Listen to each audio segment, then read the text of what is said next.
নমস্কার, আদাব, সালাম এবং প্রণাম জানাই আমার সকল চাষি ভাইদেরকে। আজকের এই ভিডিওটায় আপনাদের সঙ্গে আলোচনা করতে যাচ্ছি শোষক পোকার বিস্তারিত বিষয় নিয়ে।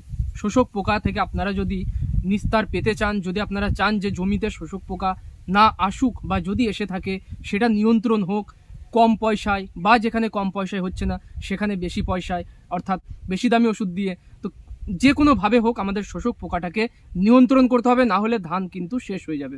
শোষক পোকা এমন একটা পোকা যেটা কিন্তু এই যে ধানের কাঁচ থোর এই অবস্থা থেকে শুরু করে ধান কাটার আগে অবধি কিন্তু শোষক পোকাটা ধানের ক্ষতি করতে পারে। কখন আসে? মোটামুটি ধরুন এই যে এখন শীত শীত ভাব পড়ছে রাত্রের দিকে, এই সময়টা পোকাটা আসে। এই সময়টা পোকার বংশবৃদ্ধিটা কিন্তু বেশি পরিমাণে হয়। পোকাটা কি আগে ছিল না? আগেও ছিল, কিন্তু এই মুহূর্তে এই যে গ্লোবাল ওয়ার্মিংয়ের জন্য বা টেম্পারেচারের যে বৃদ্ধিটা হয়েছে এই কয়েক দশকে, সেই কারণে আপনারা লক্ষ্য করছেন, যারা আমার ভিডিও যারা একটু বয়স্ক মানুষ দেখছেন বা যাদের বয়স মোটামুটি ধরুন 50-এর অধিক রয়েছে, আপনারা বুঝতে পারবেন। আমি গত 20 বছর আগের কথা বলছি, আমার বাবার কাছে যেটুকু আমি এক্সপিরিয়েন্স পেয়েছি তার বেসিসে বলছি আপনাদের কাছে। তখন দেখবেন শুধুমাত্র আপনারা স্টারথিন বা ল্যান্সার গোল্ড বা অ্যাসাটাফ দিয়ে আপনাদের শোষক পোকা আটকাতেন, বা জমিতে শোষক পোকা কি সেটা অনেকেই চিনতো না, কারণ এই বিষয়টা এতটা পরিমাণ বাড়াবাড়ি বা এতটা মানে গুরুত্বপূর্ণ এতদিন হয়ে ওঠেনি। কিন্তু এই যে গত দুই দশক ধরে আমাদের যে টেম্পারেচারের পরিবর্তন হয়েছে, ওয়েদার যে ঘুরে গেছে, ধানের আমাদের লাগানোর যে মানে সঠিক সময়টা সেটা এখন হেরফের হয়ে গেছে।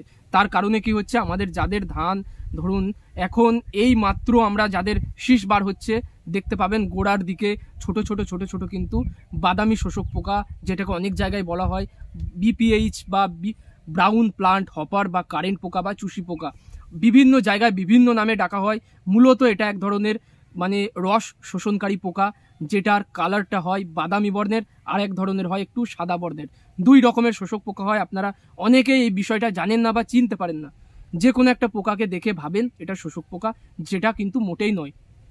আজকে আপনাদেরকে শোষক পোকা চিনিয়ে দেব, তার সঙ্গে আমরা যে এই যে অ্যাসাটাফ বা আমরা যে এই যে ল্যান্সার গোল্ড আমরা অনেক জায়গায় ব্যবহার করছি, অনেক জায়গায় আমাদের যেখানে এই ওষুধগুলো কাজে দেয় সেখানে আমরা ভুলটা কি করছি, সেখানেও আমরা দামি ওষুধগুলো ব্যবহার করার চেষ্টা করছি, যেখানে খরচ বাড়ছে কিন্তু আমাদের কি হচ্ছে পরবর্তীকালে আর কোনো রকম অ্যাসাটাফ বা ল্যান্সার গোল্ড দিয়ে আমরা কাজ পাচ্ছি না। তাই আমাদের কোথায় সতর্কতা রয়েছে, কোথায় কি করব, আমাদের বিভিন্ন এলাকা ভেদে কিন্তু এই যে অ্যাসাটাফ তার কাজ আলাদা আলাদা।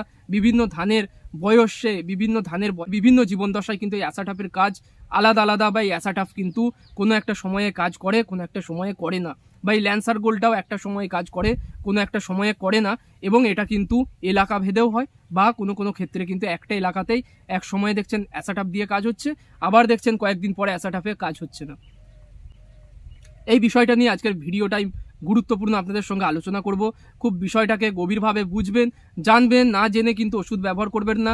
আর আমরা শোষক পোকার জন্য কম দামের মধ্যে কি কি টেকনিক্যাল রয়েছে আর বেশি দামের মধ্যে বেস্ট কোয়ালিটির কি কি টেকনিক্যাল রয়েছে সেটা খুব শর্টে, আমার যদিও একটা ডিটেলস ভিডিও দেওয়া আছে তবু আপনাদেরকে আমি 2 মিনিটের মধ্যে শর্টে সেই জিনিসটাও কিন্তু বলবো। তাই ভিডিওটা অনুগ্রহ করে সম্পূর্ণটা দেখার চেষ্টা করবেন, বুঝবেন। আমার ভিডিওর ওয়াচ টাইম বা ভিউজ নিয়ে কোনো কাজ নেই, আপনাদের যদি সেটা কাজে না লাগে, আপনারা সঠিকভাবে জিনিসটা জানবেন, যদি সেটা কাজে লাগে আমার ভিডিওটা কিন্তু সার্থক। আমার ভিডিও করার যে কষ্টটা আমি পাচ্ছি বা এখন বসে যে এই রোদের মধ্যে আছি এই কষ্টটা আমার কিন্তু সার্থক। তাই আমি চাইবো আপনাদের সব সময় চাইবো যে জমি পরিষ্কার থাকুক, শোষক মুক্ত থাকুক, ধান ভালোভাবে বাড়িতে তুলুন। দেখুন আমি অনেক জায়গায় কিন্তু গিয়ে বা অনেককে জিজ্ঞাসা করে বিভিন্ন এলাকা, যেমন হচ্ছে নদিয়া, বাঁকুড়া, জলপাইগুড়ি, ধূপগুড়ি, আমাদের বর্ধমানের জামালপুর, মেমারি, আমাদের বর্ধমানের এই যে এলাকাটা আমি যেখানে বসবাস করি, এছাড়াও আমি কিন্তু জেনেছি হচ্ছে মিদনাপুর, এই সমস্ত নানা জায়গার চাষিদের কাছ থেকে আমি কিন্তু ডেটা কালেক্ট করেছি।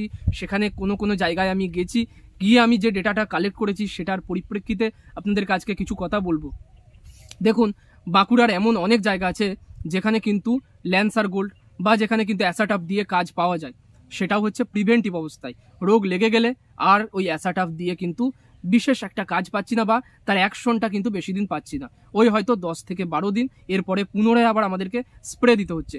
এইখানে আমাদের আবার বর্ধমানের কথা যদি বলি, কিছু জমি যারা দিয়েছে অ্যাসাটাফ তাদের কাছ থেকে ডেটা নিলাম যে গোড়ায় শোষক পোকায় ভর্তি, তাদেরকে আমাকে পুনরায় আবার পাইমেট্রোজিন তার সঙ্গে ডিনোটেফুরানের যে কম্বিনেশনটা রয়েছে, যেমন ইন্ডোফিলার, স্কাইস্টার, পিআই কোম্পানির ডিসরাপ্টার, এগুলো আবার তাদেরকে আমি রিকমেন্ড করলাম বা বললাম তাদের সেই ওষুধগুলো দেওয়াতে আবার কাজ হয়েছে। তাই বলে আপনাদের যেখানে একটা কাজ করবেন, আপনারা আপনার এলাকার বয়োজ্যেষ্ঠ বা যারা এখন বর্তমানে ধানের চাষ করেছে, যাদের বেশি পরিমাণে ধান রয়েছে, তাদের কাছে প্রথমে যাবেন, আমার কথাটা না শুনে তাদের কাছে প্রথমে যাবেন, গিয়ে জানবেন, বা আপনার ওখানের যে লোকাল দোকান, যে ওষুধের দোকান, সেখান থেকে যদি ওষুধ কিনে থাকেন, সেখানে গিয়ে জিজ্ঞাসা করবেন যে আমার এখানে এখন কোন ওষুধে শোষক পোকার ভালো কাজ দিচ্ছে, বা বিগত বছরে কোন ওষুধটা সেরা কাজ দিয়েছে। আমার মনে হয় আপনি দেখবেন কিছু কিছু খুব কম এলাকায় এমনটা রয়েছে, নদিয়ার কিছু জায়গা, বাঁকুড়ার কিছু জায়গা, যেখানে এখনও অ্যাসাটাপ কাজ দিচ্ছে। আমাদের এখানে মোটেই কাজ দিচ্ছে না। আমি যদি জলপাইগুড়ির কথা বলি বা উত্তরবঙ্গের কথা বলি, এখন অবধি কিন্তু সেখানে এই যে অ্যাসিফেট 75% পাউডারটা, বা যেটা অ্যাসিমেন নামে পাওয়া যায়, আমরা চিনি, অ্যাসাটাফ নামে আমরা চিনি, এই পাউডারগুলো এখনও সেখানে কাজ দিচ্ছে। বর্তমানে আমাদের বর্ধমান, মেমারি, আমাদের হচ্ছে জামালপুর, এই এলাকাটায় এক ফোঁটাও কিন্তু এই অ্যাসাটাফ দিয়ে শোষক পোকা মরছে না, বা এর কোনো কন্ট্রোলই পাওয়া যাচ্ছে না। তাই ওয়েদার একদম ঘুরে গেছে, সমস্ত যে ওষুধগুলো সেগুলোর পোকার উপরে যে রেজিস্ট্যান্ট পাওয়ারটা সেটা অনেকাংশে বেড়ে গেছে। আমি যেই বকবক করছি সেটা কিন্তু আপনাদের ভালোর জন্যই, কোনো রকম আমি এখানে আপনাদের সময় নষ্ট করার উদ্দেশ্যে আসিনি। বিষয়গুলো আপনারা অনেকেই কিন্তু আমার কাছে কমেন্টে জানতে চাইছেন, হোয়াটসঅ্যাপে জানতে চাইছেন যে দাদা অ্যাসাটাফ দিয়েছিলাম, কাজ হয়নি, তো কি দেব? তো সেই বিষয়টা আপনাদের সামনে আমি আজকে উপস্থাপন করছি যে আপনারা অ্যাসাটাফ তখনই দেবেন যদি আপনাদের জমিতে রোগ না থাকে। যে কোনো জায়গা থেকেই দেখছেন, যদি রোগ না থাকে, যদি পোকা না থাকে, তখনই অ্যাসাটাফ ব্যবহার করবেন। মানে আমি বলতে চাইছি প্রিভেন্টিভ হিসাবে অ্যাসাটাফের সঙ্গে ল্যান্সার গোল্ড বা অ্যাসাটাফের সঙ্গে ইমিডাক্লোরাপ্রিড এখনো অবধি মাজরা এবং তার সঙ্গে সঙ্গে বিভিন্ন জায়গায় প্রিভেন্টিভ হিসাবে শোষকের কাজ দিয়ে থাকে। তো আমি তাদেরকে কখনোই বলবো না যে আপনারা পেক্সালন ব্যবহার করুন বা ডিনোটেফুরান বা পাইমেট্রোজিন এগুলো ব্যবহার করুন। আমি তাদেরকে সবসময় রিকমেন্ড করব আপনারা ল্যান্সার গোল্ড বা আপনারা ইমিডাক্লোরাপ্রিড বা আপনারা অ্যাসিফেট, যেগুলোই কাজ হচ্ছে সেগুলো ব্যবহার করুন। ওতে খরচটা মেনটেন থাকবে, খরচ কম রেখে আপনি ধানটা সঠিকভাবে বাড়িতে তুলতে পারবেন। ফালতু পয়সাগুলো খরচ করে বেশি দামি ওষুধ দিয়ে কোনো লাভ নেই। যদিও কাজ কিন্তু গ্যারান্টি, তাদের সেই সব ওষুধের কাজ তো গ্যারান্টি, কিন্তু আপনার যদি দেখা যায় অ্যাসাটাফে কাজ হচ্ছে, আপনি কেন বেশি পয়সা খরচা করবেন? এটা হচ্ছে আমার প্রথম কথা, যে আপনারা ওষুধটা বিবেচনা করে দিন। লোকাল দোকানে বা যারা এক্সপিরিয়েন্স চাষি রয়েছে তাদের কাছে জানুন যে ব্যাপারগুলো কি ওষুধ দিলে এখন কিন্তু কাজ হচ্ছে। সম্পূর্ণ কিন্তু তাদের কথার উপরে আপনি ডিপেন্ড করে ওষুধটা ব্যবহার করবেন। যদি শোনেন যে এখন আর অ্যাসাটাফ দিয়ে কাজ হচ্ছে না, বা ল্যান্সার গোল্ড বা স্টার 3 দিয়ে কাজ হচ্ছে না, অবশ্যই তখন আপনাকে পাইমেট্রোজিন এই কম্বিনেশনগুলো কিন্তু আনতে হবে। আচ্ছা, এখন অবধি অনেক জায়গায় কিন্তু ফেনোবুকার্ব 50% এই যে ওষুধটা, এই যে টেকনিক্যালটা, এটাও কিন্তু কাজে দিচ্ছে। তো আপনারা কি করবেন, যাদের ওখানে ফেনোবুকার্ব পাওয়া যায়, আপনারা ফেনোবুকার্ব 50% এই কম্বিনেশনটার সঙ্গে অ্যাসাটাফ মেশাবেন, মিশিয়ে বিকেল 5টার পরে স্প্রে দেবেন। নিজেরা যদি স্প্রে দিতে পারেন বিকাল 5টার পরে, বেটার কাজ পাবেন। এতে করে কিন্তু ওই পাইমেট্রোজিন বা ডিনোটেফুরান বা দামি ওষুধগুলো ব্যবহারের বিশেষ একটা প্রয়োজন পড়বে না। তবে যারা বর্ধমান থেকে দেখছেন বা জামালপুর বা মেমারি এই এলাকাতে আমরা খাস ধানের বেশিরভাগটা চাষ করে থাকি, গোবিন্দভোগের চাষ করে থাকি, তারা কিন্তু কম দামের ওষুধগুলোর দিকে গিয়ে ঝুঁকিটা নেবেন না বা সেই রিস্কটা কিন্তু নেবেন না।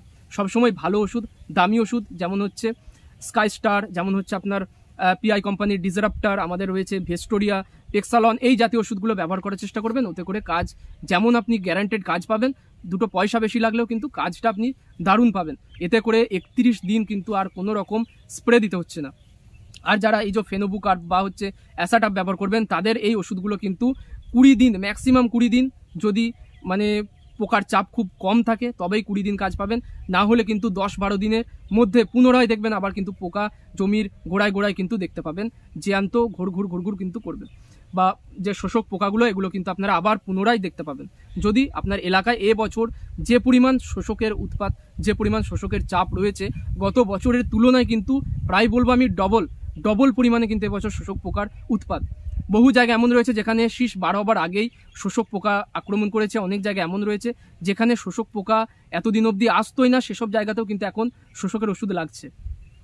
আমাদের এখানেই যদি বলি, গত 20 বছর আগের কথাই যদি বলি, এখানে কিন্তু আমার বাবারা বা দাদুরা যখন চাষ করেছে কোনো রকম শোষক পোকার ওষুধ তখন লাগেনি। বর্তমানে তারাও কিন্তু এই পেক্সালন বা এই যে ভেস্টোরিয়ার দিকে কিন্তু ঝুঁকছে। উপায় নেই, যেহেতু কমা ওষুধগুলো কাজ করছে না, আমাদের বাধ্য কিন্তু সেই ওষুধগুলোই ব্যবহার করতে হচ্ছে যেগুলোর দাম বেশি। আচ্ছা, এরপরে আপনাদেরকে আমি কিন্তু 5টা এখনকার যে কাজ হচ্ছে এমন কয়েকটা টেকনিক্যালের কথা বলবো। প্রথমেই হচ্ছে অ্যাসিফেট 75% WP, যেটা অ্যাসিমেন বা অ্যাসাটাফ নামে পায়। এই ওষুধটা বিভিন্ন জায়গায় এখনো অবধি কাজ করছে। 25 থেকে 30 গ্রাম প্রতি 15 লিটার জলে ডোজ ব্যবহার করে অ্যাডভান্স যদি আপনি দেন, শোষক পোকা কিন্তু বেশিরভাগ জায়গাতেই এটা 8 থেকে 10 দিন নিয়ন্ত্রণে থাকে, বা হচ্ছে বহু জায়গায় এখনো অবধি শোষক পোকা এই ওষুধে মরছে। কিন্তু আমাদের বর্ধমান এই এলাকাটায় এখন অ্যাসাটাপ দিলে যদি পোকা লেগে যায়, শোষক লেগে যায়, অ্যাসাটাপ দিলে কিন্তু এক ফোঁটাও এখন আর কাজ পাওয়া যাচ্ছে না। তাই আপনার এলাকায় আগে জানবেন যে অ্যাসাটাপে কাজ হয় কিনা, তারপরেই ব্যবহার করবেন।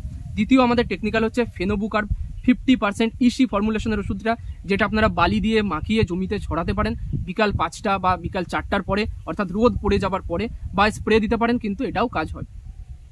এরপরের আমাদের মানে যতগুলো বলছি আমি কিন্তু ধাপে ধাপে প্রত্যেকটা আরেকটার থেকে ভালো, বা তারপরেরটা গত ওষুধটার থেকে আরও একটু ভালো। এরপরেরটা হচ্ছে ইমিডাক্লোরাপিড 17.8%, তার সঙ্গে 30.5 একটা এসসি ফর্মুলেশনেরও পাওয়া যায়। 4 নম্বর যে কম্বিনেশনটা সেটা হচ্ছে বুফ্রোফেজিন 25% ইসি ফর্মুলেশনের ওষুধ পাওয়া যায়। এটার সঙ্গে অ্যাসাটাপ মিশিয়ে ব্যবহার করলেও শোষকের কিন্তু নিয়ন্ত্রণ হয়। কম খরচার মধ্যে যে ওষুধগুলো বলছি, এগুলো বেশি দামের দিকে যদি যেতে চান, সেটা হচ্ছে পাইমেট্রোজিন 50 SP, এটাও কিন্তু কাজ দিচ্ছে এখন আমাদের এখানে, এটাই ব্যবহার চলছে। এছাড়াও রয়েছে ডাইনেটোফুরান বা ডিনোটেফুরান 20 SW, অর্থাৎ সাসপেনশন গ্র্যানিউলস বা এসজি ফর্মুলেশন। এই দুটোকে মিলিয়ে এখন কিছু ওষুধ রয়েছে মার্কেটে, যেমন হাইড্রোফিলের স্কাইস্টার, বা অনেকেই কিন্তু এই ওষুধগুলো আলাদা আলাদা কিনে আমরা ব্যবহার করে থাকি, টোকেন নামে পাই, আর এটা আমরা চেস নামে পাই।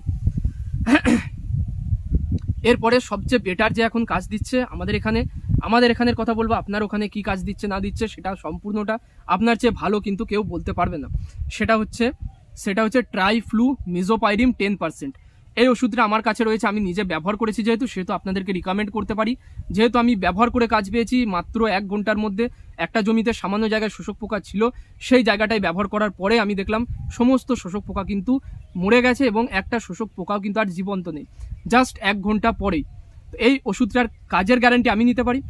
এছাড়াও ভেস্টোরিয়া রয়েছে, সিনজেন্টার ভেস্টোরিয়া প্রো এসে গেছে, যার মধ্যে পাইমেট্রোজিনের সঙ্গে এই ট্রাইফ্লু মেজোপাইরিম রয়েছে 1.9% ফর্মুলেশনে। এই যে ওষুধগুলো মার্কেটে রয়েছে, এগুলোর কাজের গ্যারান্টি রয়েছে। আর যেগুলো আপনারা অ্যাসাটাপ দিয়ে কাজ পাচ্ছেন, তারা অবশ্যই এই সমস্ত দামি ওষুধের দিকে যাবেন না। কমা ওষুধে কাজ হলে অবশ্যই সেটা ব্যবহার করবেন। কমা অর্থাৎ হচ্ছে দামে কমা, কাজ ভালো হলে অবশ্যই সেটা আপনার কাছে কমা নয়, সেটা সবসময় একটা ভালো ওষুধের মধ্যেই গণ্য হবে। আমাদের এখানে কাজ হচ্ছে না, আমি আমার পরিপ্রেক্ষিতে কিন্তু বলছি।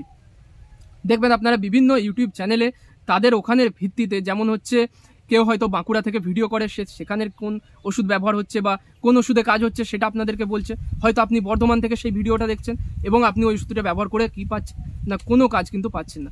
আমি বর্ধমান থেকে করছি, আমার এখানে যেটা কাজ হচ্ছে না আমি সেটা বলে ফেললাম, হয়তো আপনাদের ওখানে সেই ওষুধটা কাজ হচ্ছে, বা আমি যেটা ব্যবহার করছি আপনার ওখানে হয়তো ওই ওষুধটা পাওয়াই যায় না। জলপাইগুড়ি থেকে অনেকেই দেখছেন, অনেকেই কমেন্ট করছেন যে দাদা আমাদের এখানে এই পেক্সালন পাওয়া যাচ্ছে না বা ভেস্টোরিয়া পাওয়া যাচ্ছে না, তো আমরা কি ব্যবহার করব?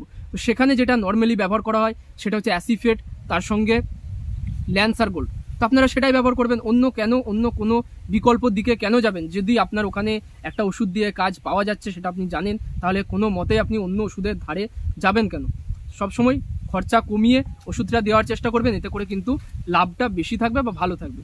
এরপরে আমরা যে বিষয়গুলোর উপরে লক্ষ্য রাখবো শোষকের সময়, সেটা হচ্ছে আমরা 3 দিন অন্তর অন্তর প্রত্যেকটা জমির মাঝে এবং ধারে, আলের গায়ে, সমস্ত জায়গায়, আপাতত আমি জমিটার 5 থেকে 6 জায়গা নেমে আমি চেক করবো গোড়াগুলো কালো হয়ে গেছে নাকি গোড়াগুলো ছোট ছোট গুঁড়ো গুঁড়ো পোকা দেখা যাচ্ছে। যদি দেখতে পান বাদামি বর্ণের বা সাদা বর্ণের ছোট ছোট পোকা দেখতে পাওয়া যাচ্ছে, এরকম করে হাত দিয়ে নাড়ালেই তারা উড়ে যাচ্ছে বা সরে লাফিয়ে যাচ্ছে, সেগুলো আপনি বুঝবেন বা সেগুলো আপনাকে বুঝতে হবে, এগুলো শোষক। সঙ্গে সঙ্গে স্প্রে দিতে হবে। জমিতে অবশ্যই জমিটাকে শুকনো রাখবেন। জমি যত জ্যাবে যত কিন্তু স্যাঁতস্যাঁতে বা একটুখানি হয়তো জল জমে আছে, গোড়াটা নোংরা, খোলা পচা লেগেছিল, সেই সব জমিতে কিন্তু শোষক লাগার চান্সটা বা যে সম্ভাবনাটা সেটা সবসময় বেশি থাকে। পরিষ্কার জমি থাকলে, যে জমিতে আগে মাজরার প্রকোপ কমে এসেছে, যে জমিতে খোলা পচা লাগেনি, যে জমি গোড়াটা পরিষ্কার, ঘাস নেই, সে জমিতে কখনোই খুব সহজে শোষক আসতে পারে না। জমি পরিষ্কার রাখলে কিন্তু শোষকটা কম আসে। জাস্ট এটুকুই ছিল আপনাদেরকে আমি বিষয়গুলো যেগুলো আপনারা জিজ্ঞাসা করেছিলেন বিভিন্ন জায়গা থেকে, যারা শোষকের সম্পর্কে বিভিন্ন জিনিস জানতে চেয়েছেন, সেগুলো সমস্তটাই আমি এই ভিডিওয় কিন্তু তুলে ধরলাম আপনাদের জন্য। সমস্ত বিষয়টাকে আমি কিন্তু খুলে বিষয়গুলো আলোচনা করলাম। আশা করব এটা আপনাদের কাজে লাগবে বা এটা নিয়ে আপনাদের ধানে উপকারে লাগবে। যদি লাগে অবশ্যই ভিডিওটা একটা লাইক করে উৎসাহটা বাড়িয়ে দেবেন। চাষি বন্ধুদের মধ্যে ভিডিওগুলো শেয়ার করবেন বেশি বেশি করে, আর চ্যানেলে নতুন হলে সাবস্ক্রাইব করে যাবেন।